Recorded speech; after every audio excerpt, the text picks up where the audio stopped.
Okay, I'm going to go over pre-stretching. It's going to be a series of videos that are going to be handheld, so it's going to be kind of jumpy, but I'm going to try and make it as clear as possible. I'm not using natural gut. You may not be able to tell that, but as much as I love talking on these forums, I don't love it enough to waste a pack of natural gut to show you guys how to pre-stretch it. You can pre-stretch anything if you want to. It's just some of them there's really no need to, like this FXP. Not a lot of coil memory, so there's really no need for it with that. As far as tension, retention, well, the people who string with this don't really care that much. So there's your two reasons if you didn't catch that for pre-stretching. One is it gets rid of coil memory, which makes gut hard to string, and it makes anything hard to string, frankly. And the other one is for maximizing your tension life. If you get rid of the creep that happens with all strings beforehand instead of after, you know, the racket strung by playing with it, then you get better tension life is the idea, and it works better with some strings than others. And a lot of people use it for gut, and this is just an opinion of mine. A lot of people use it for gut, but it seems kind of silly when gut has pretty good tension holding capabilities on its own. But anyway, one thing you don't want to do is use your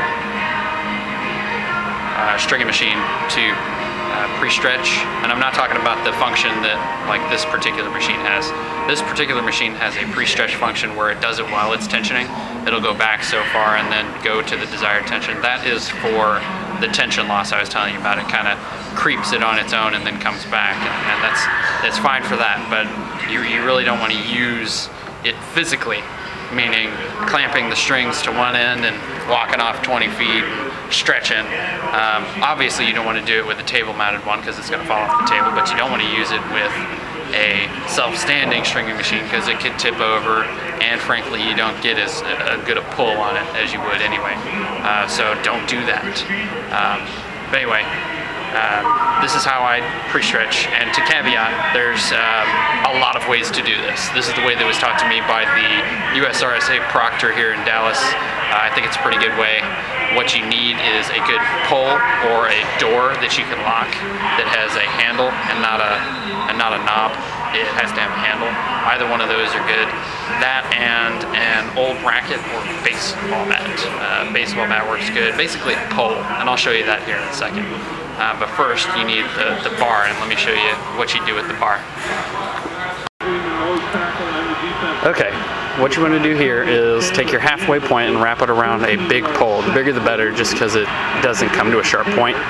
But you put it around a pole, you put a towel around it just like I did. You see the towel, and that again protects from sharp points.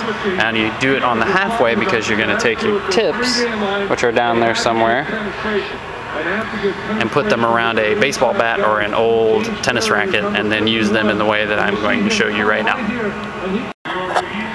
Okay, now that you've got your baseball bat, or in this case a broken tennis racket, attached to the two tips, you want to wrap it around. See, I have it wrapped right there, and then when it comes back around it goes over it to hold it snug. And you want to use as little of a hangover as much as possible, just because these could could possibly go into the racket, and you don't want that. But if you can see, it goes all the way up to that pole.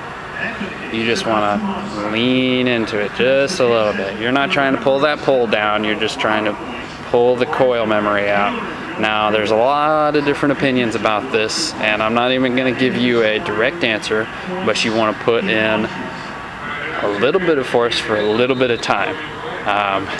And I know that's vague, and it's intentionally vague, but not too strong, not too soft, just a little snug. You want to get rid of the coil memory.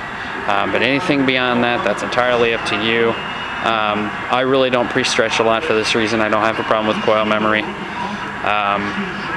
But if someone were to ask me to do it, I suppose I would pull it just a little snug for about 10 seconds. So there you have it. That's pre-stretching, for coil memory at least. If you've got a nice machine that does it for you, that's great. But that's pre-stretching, and there you have it. Thank you very much.